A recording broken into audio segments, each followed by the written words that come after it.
Allez les amis, on est parti aujourd'hui pour voir les deux cas d'inéquation avec valeur absolue. Le premier cas, c'est quand j'ai valeur absolue de quelque chose qui est plus grand que 2. Et le deuxième cas, c'est quand j'ai valeur absolue de quelque chose qui est plus petit qu'un autre truc. On vous a mis des exercices en dessous, regardez la vidéo et faites-les, on s'y met.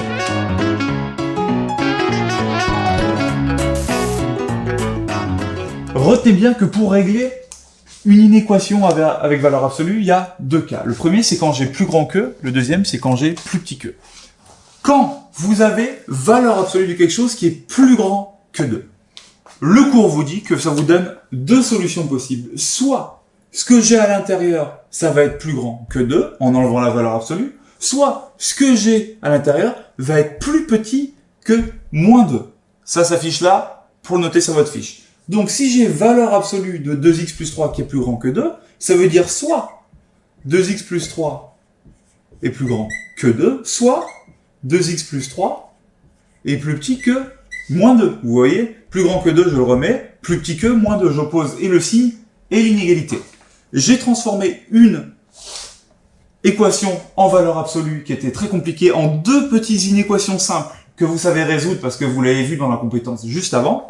Je résous ces deux équations, donc je vais pas le faire en détail parce qu'on n'a pas le temps, mais 2x plus 3 plus grand que 2, je prends le 3, je le passe de l'autre côté, ça fait 2 moins 3 moins 1, 2x plus grand que moins 1, je divise par 2, x plus grand que moins 1 demi. Je recommence en bas, 2x plus 3 plus petit que moins 2, ça fait 2x plus petit que moins 5, donc x plus petit que moins 5 demi. Ok, j'ai avancé. Comment je fais maintenant pour donner la solution, c'est-à-dire les valeurs de x telles que ça soit vrai. Ben, je trace ma droite numérique. Je me dis, ben, c'est pas compliqué, je veux que x soit plus grand que moins 1,5. Donc je place moins 1,5, je veux que x soit là.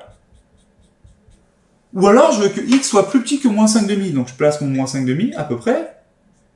Et je veux être plus petit que celui-là. Est-ce qu'il peut être égal à moins 5,5 et 1,5? Oui, parce que c'est des inégalités non pas strictes, mais c'est des inégalités ou égales. Donc, mon moins 5,5 et mon 1,5, ils sont à l'intérieur. Du coup, ma solution, S, c'est l'intervalle qui va de moins l'infini jusqu'à moins 5,5, sachant qu'on veut garder le moins 5,5. Du coup, je ferme ce petit crochet là, j'imagine une flèche qui est là, union, parce qu'en fait, je veux prendre ces deux intervalles et je veux les réunir. L'intervalle qui va de moins 1,5 jusqu'à plus l'infini, et c'est terminé. C'est pas simple, je vous l'accorde, c'est pas simple. Vous allez voir que c'est à peu près aussi compliqué dans le cas plus petit que.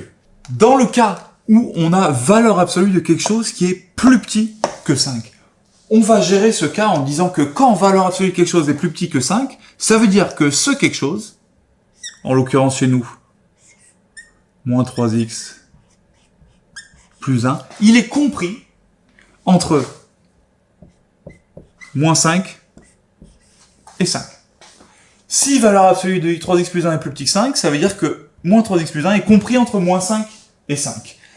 On va gérer ça exactement comme si c'était une équation normale. C'est-à-dire qu'on va se débrouiller à avoir x tout seul au milieu. Donc on va commencer par se débarrasser du moins 20 et ensuite on va se débarrasser du 3. Comment ça se passe? Ben, je commence par faire moins 1 aux 3 bouts de mon équation. J'ai le droit. Ce que j'avais le droit de faire sur une équation double, j'ai le droit de faire sur une inéquation triple. Donc, moins 5 moins 1, ça me fait moins 6. Plus petit que moins 3x plus 1 moins 1, il me reste plus que moins 3x. Plus petit que 5 moins 1, 4. Je continue. Qu'est-ce que je veux faire ensuite? Me débarrasser du moins 3. Comment je me débarrasse du moins 3? Ben, vu que mon moins 3 est multiplié x, je vais tout diviser par moins 3. Attention, quand je multiplie ou que je divise par un nombre négatif, qu'est-ce qui se passe? Je change le signe de l'inégalité. Donc ça devient ça. Et ça devient ça. Et je continue. Moins 6 sur moins 3, ça me fait tout simplement 2. X. Donc je veux que x soit plus grand que 4 sur moins 3 et que x soit plus petit que 2. Donc mes solutions, c'est, ben, je pars de 4 sur moins 3 et je vais jusqu'à 2. Est-ce que je garde mon 4 sur moins 3 et mon 2? Autrement dit, est-ce que je les mets en dehors ou à l'extérieur de mon intervalle? Eh ben, vu qu'on est sur des inégalités non strictes, mais des inégalités ou égales, ça veut dire que x peut prendre la valeur 2, donc 2 il va être vers l'intérieur, et x peut prendre la valeur 4 sur moins 3, donc 4 sur moins 3 va être à l'intérieur. J'encadre, et j'ai pris le point. On vous a mis des exercices en dessous, entraînez-vous là-dessus, ça tombe au contrôle, à vous de jouer. Now go!